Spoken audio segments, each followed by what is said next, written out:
stammer over economy crash claim. I am Kalada Kurubatabo. Mental health is real. Seek help and the stigma. The death of Ayo and his 6-year-old daughter in the gas explosion in Orazi, Port Harcourt is raising questions about the recently launched emergency medical service in Rivers State. Recall that the State Commissioner for Health, Dr. Adeze Ore, in July 2024 launched the State Emergency Medical Service and Ambulance System and promised a 24-hour ambulance services accessible through the emergency number 112. However, Ayo's final moments were captured in a viral video showing him walking from his home to the hospital, his body covered in severe burns and pleading for help. Despite his efforts, Ayo succumbed to his injuries. His ordeal before his death raised concerns from a member of his family who spoke to our correspondent. We have been encouraging them to be strong and to be courageous. Not easy, lost, and the last one of the family is to patent. So peace can do or financially support. They have brothers here, other members that are good. Yes, if they can fund them, take care of them, and let them get better treatment and health care, we are going to be very happy. So then we'll continue to see how we can move the body. It is unclear where the ambulances are and if the emergency number is functioning. The Commissioner for Health, Dr. Adeze Ore, has not responded to our calls and text messages on this. Meanwhile, some residents of Port Harcourt are asking the government to employ only capable medical personnel in the healthcare sector. Some of the residents who spoke on Wazobia FM's Wake Up Show today reminded healthcare personnel that their sole aim is to save lives. Make government provide for doctor, employ doctor. Now waiting I want talk so that they go save life. Their name be say doctor save life. Not the doctor damage life. It can never good until we get a leader.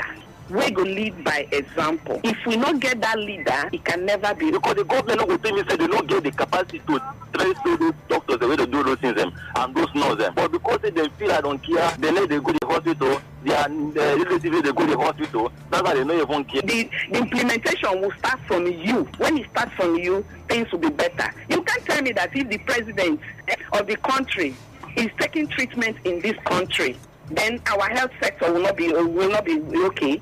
It's not possible. So until we have that leader, it can never get better. Some of the callers shared their past experiences in various hospitals in Rivers State.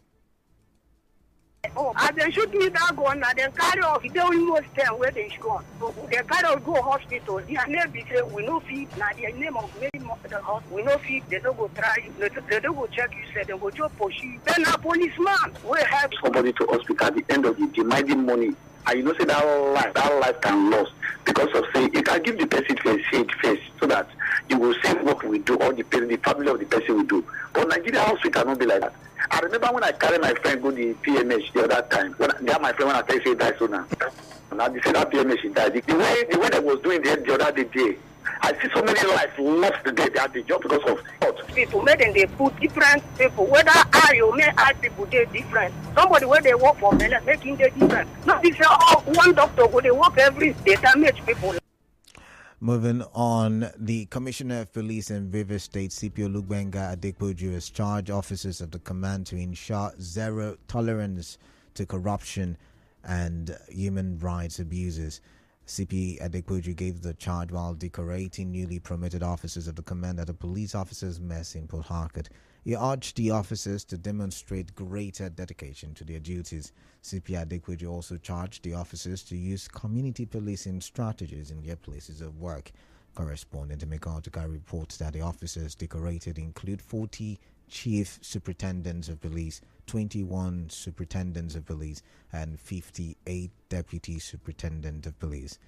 In other news, the convener of Rivers Peace Initiative, Obinna Egbogidi, has criticized members of the civil society organizations in Rivers State for compromising their role of holding the government accountable. Mr. Egbogidi said this while speaking with correspondent Subiu Ruwari on the reason why the political crisis in Rivers State has lingered and roles of civil society organizations in 2024.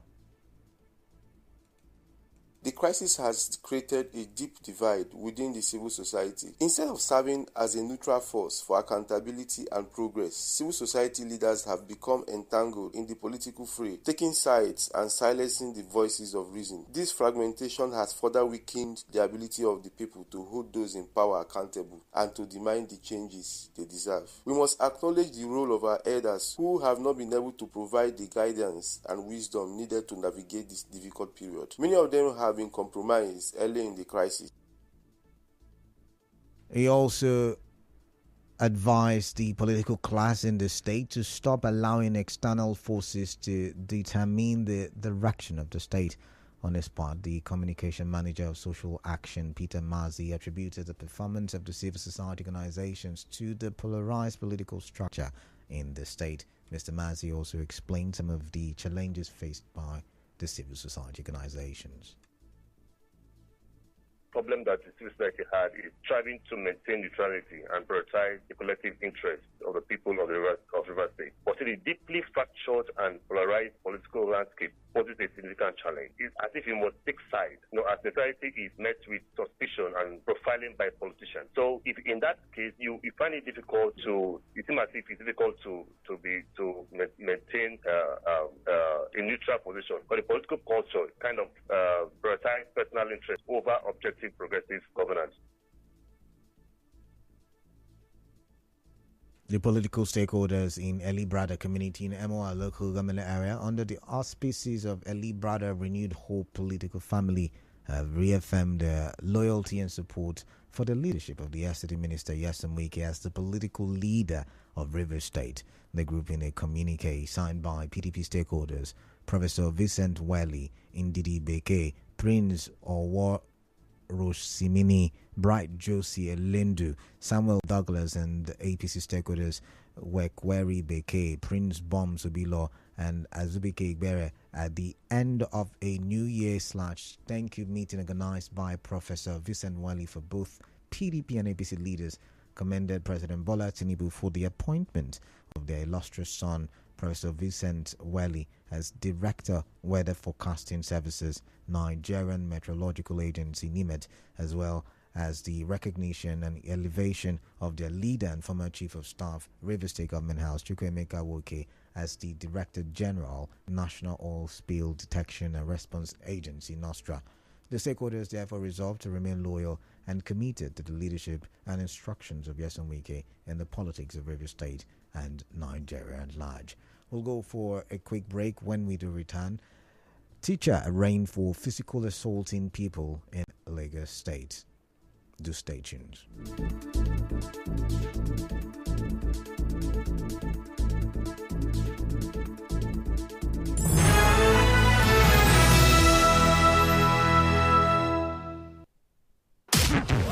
It's all talk.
Welcome back now to the rest of the newscast.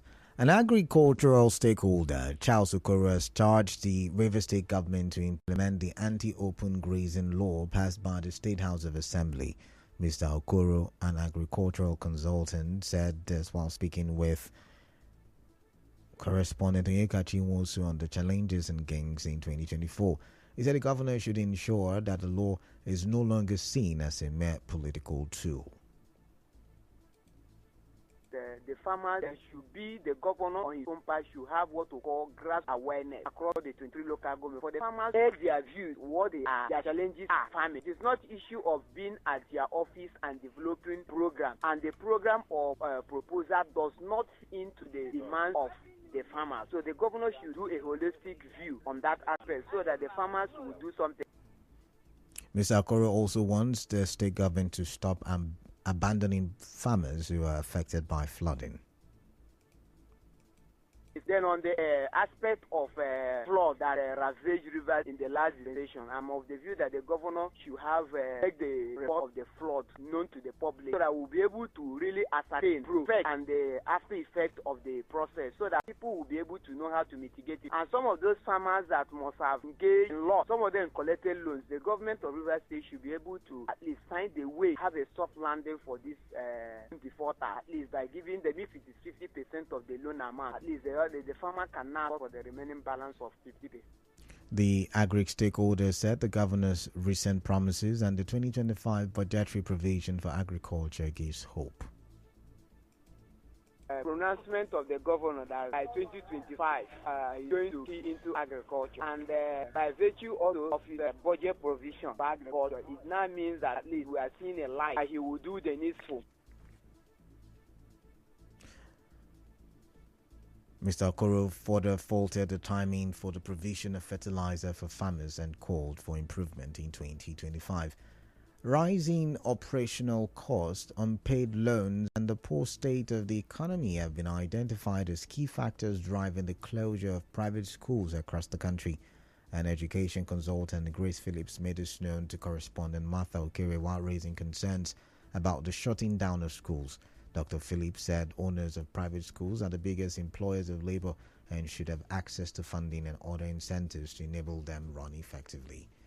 Dr. Phillips also urged private school owners to invest in their own professional development and run their schools with the mindset of having a sustainable business rather than treating it as a charity. In November last year, the Rivers State Commissioner for Education, Obi Chukwuma, interfaced with private school operators in the state and said the Ministry of Education is working out modalities to support private school operators and also to remove multiple taxations to ease their financial burdens. Stella Wandigo, a teacher arrested for physically assaulting a 3-year-old pupil, has been arraigned before a magistrate court in Ogba, Lagos. The Lagos State Domestic and Sexual Violence Agency disclosed this in an update on X.com today.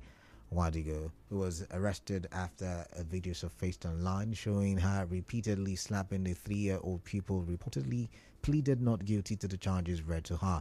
She has also been suspended by the school until investigations are concluded. The federal government says it will work with China in domesticating production of military equipment to avoid the unnecessary delays and relying on foreign countries.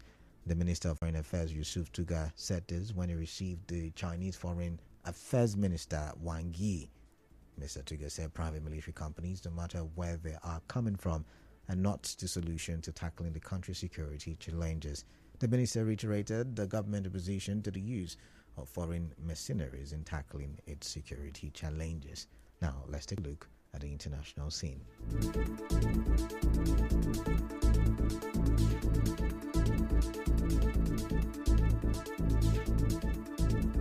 And now, we bring you news from around the world. Former Prime Minister Liz Truss has sent a legal cease and desist letter to Prime Minister Sir Keir Starmer demanding he stop saying she crashed the economy. Our lawyers argue the claim made repeatedly by Sir Keir Starmer is false and defamatory and harmed her politically in the run-up to losing a Southwest Norfolk seat in the general election. Truss was the UK's shortest-serving Prime Minister, forced to resign after just 49 days in office when borrowing costs soared in the aftermath of the government's mini-budget.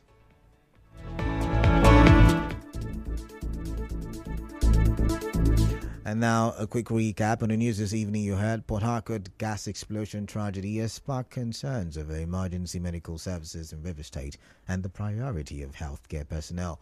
Agri-stakeholder in River State, Charles Okoro, is demanding the implementation of the anti-open grazing law. The teacher who was caught on camera physically assaulting a 3-year-old in Lagos State has been arraigned in court. On the foreign scene, former PM Truss has threatened legal action against Prime Minister Starmer over economy crash claim. The news was edited by Onyeka Chinwosu. To reach the news team, send an SMS or WhatsApp to 008 721 7215. I am Kalada Guru Batabo.